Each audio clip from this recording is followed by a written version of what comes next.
Alright Tim, making a quick video here for you.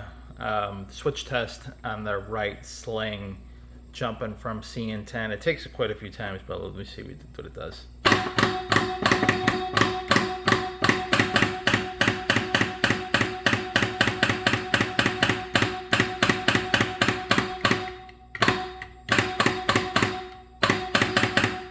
See, you jump there at C and 12.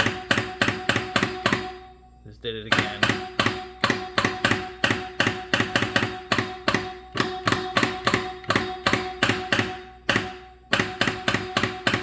Did it again.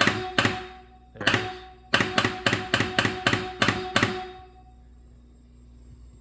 Jump to CN12.